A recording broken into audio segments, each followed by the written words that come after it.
Bonjour chers internautes, bonjour chers téléspectateurs. C'est votre frère, votre ami, votre concitoyen, cher Talibou Yenyan, membre de PASTEF, qui s'adresse à vous aujourd'hui. Dans 2 jours, les Sénégalais iront sacrifier à une tradition, c'est-à-dire voter pour envoyer des députés à l'Assemblée nationale. Pourquoi voter pour le PASTEF, qui vient de remporter les élections présidentielles après 12 années d'un régime gabégique, d'un régime qui a plongé les Sénégalais dans la torpeur et dans l'incertitude, d'un régime plus soucieux du destin de ses membres, de ceux qui gravitaient autour du président Macky Sall, que de la majorité du peuple sénégalais. Il nous incombe aujourd'hui d'expliquer et d'expliciter ce que l'on doit faire pour que ce vote bénéficie largement au PASTEF, un parti soucieux du devenir du peuple sénégalais, un parti qui a montré pendant 6 mois sa capacité de mobilisation des ressources intellectuelles mais également financières de ce pays pour que le projet qui a été validé par le vote du 24 mars, que ce projet-là puisse être exécuté dans son entièreté et avec célérité. Le président Bassirou Diomaye Faye, clé de voûte des institutions, gardien de la Constitution, chef suprême des armées, a montré son leadership et a fait un choix qui galvanise la jeunesse sénégalaise. Ce choix, c'est le choix du Premier ministre, c'est Ousmane Sonko. Il a choisi un homme charismatique, un homme doté des qualités nécessaires pour être à l'écoute du peuple sénégalais, pour exécuter de la façon la plus convenable possible, de la façon la plus efficace possible, pour mettre en œuvre donc ce référentiel 2050 qui est le tableau de bord du régime pastéfien d'ici donc une génération. Mais ce référentiel est décliné, comme on le sait bien, en 3 phases. La première phase correspond au premier mandat du président, la deuxième phase au deuxième mandat du président.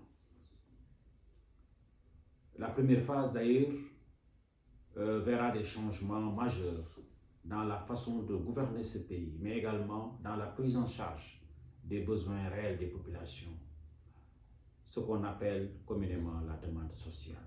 Parce que le peuple sénégalais est un peuple courageux, vaillant, résilient, mais il faut reconnaître qu'il a souffert de l'inflation galopante pendant ces 12 dernières années, qu'il a souffert également de l'autoritarisme de Macky Sall quant à l'exercice des libertés publiques, qu'il a souffert d'un manque de vision quant à la revalorisation, quant à la valorisation de notre agriculture, qu'il a souffert d'un manque de vision quant à l'industrialisation de ce pays. Un pays doté de ressources minières, énergétiques, halieutiques, de ressources stratégiques, de terres rares. Un pays à la pointe de l'efficacité. S'il est bien géré, s'il est bien conduit, s'il est bien managé. Il faut des leaders clairvoyants, des leaders également soucieux de l'intérêt stratégique de ce pays. Un pays qui est par sa position géographique, qui est à l'extrême ouest du continent africain,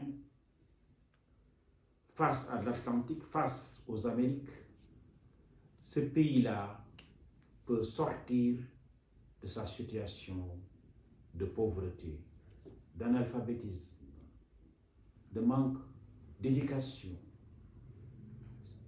Ce pays-là a des atouts et ces atouts, nous les connaissons tous. Les huit pôles de développement qui résultent du référentiel qui a été validé récemment, un référentiel issu d'un diagnostic sans complaisance de l'économie sénégalaise, un diagnostic sans complaisance des goulots d'étranglement de l'économie sénégalaise. Alors, pourquoi ne pas voter pour le PASTEF?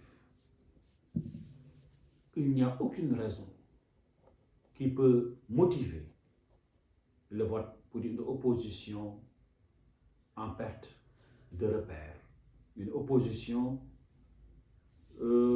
qui, durant ces dernières années, lorsqu'elle était au pouvoir, en tout cas pour une partie d'entre elles, a montré ses limites, a montré ses échecs, a montré ses incapacités à regrouper les Sénégalais.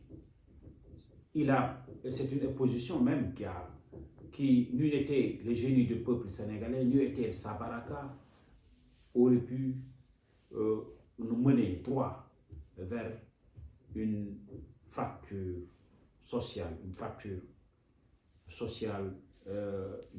politique et même un bouleversement social sans précédent.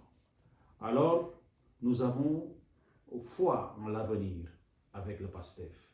Nous avons foi en l'avenir avec Bassirou Diomaye Faye, le président Bassirou Diomaye Faye, un homme qui a été bien éduqué, un homme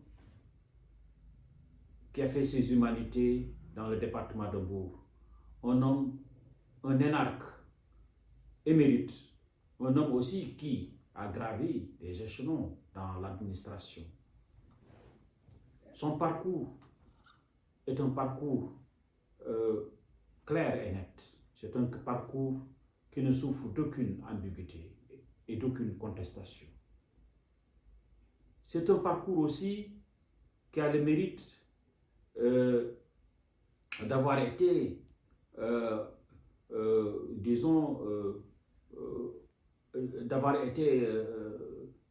clair et net dans ses différentes déclinaisons et dans ses différentes manifestations, c'est-à-dire qu'il a pu gravir des échelons dans la dignité et dans la transparence la plus nette. Donc, chers internautes, je crois que nous avons fait un tour d'horizon des motifs, des véritables motifs qui doivent nous pousser à voter pour le PASTEF, afin que le PASTEF puisse avoir une majorité confortable à l'Assemblée nationale et voter les lois économiques, les lois sociales, les lois sécuritaires, les lois sur le plan sanitaire et toutes les lois, sans oublier les aspects de l'économie concernant les aspects relatifs à l'économie numérique. Donc toutes ces lois-là doivent être votées pour changer le devenir du Sénégal.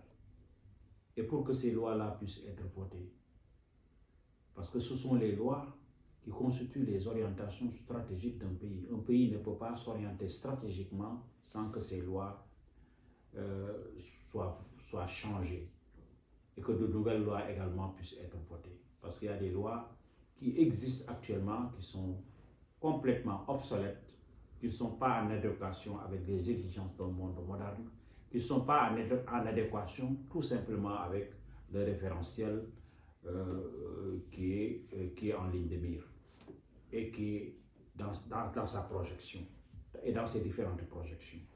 Donc, pour faire court, je dirais que les motifs sont nombreux, les motifs sont convaincants. Voter pour le PASTEF, c'est voter pour l'avenir de la jeunesse. C'est voter pour la baisse des produits de première nécessité. C'est voter pour une éducation de qualité. C'est voter pour la connexion ferroviaire du pays, la modernisation du chemin de fer qui va connecter toutes les régions du pays et qui va faciliter le développement, les échanges commerciaux et le déplacement des personnes et des biens. C'est donner chance à la ruralité, c'est donner chance à la jeunesse. Donc, c'est donner chance à l'avenir de cette jeunesse qui ne doit plus connaître les affres des migrations dangereuses. Je peux parler de l'immigration clandestine. Donc, je m'arrête là aujourd'hui. Peut-être que dans d'autres vidéos, nous parlerons des autres aspects de la gouvernance du PASTEF. Aujourd'hui, je me limite là et je vous souhaite de passer une excellente fin de journée. Merci.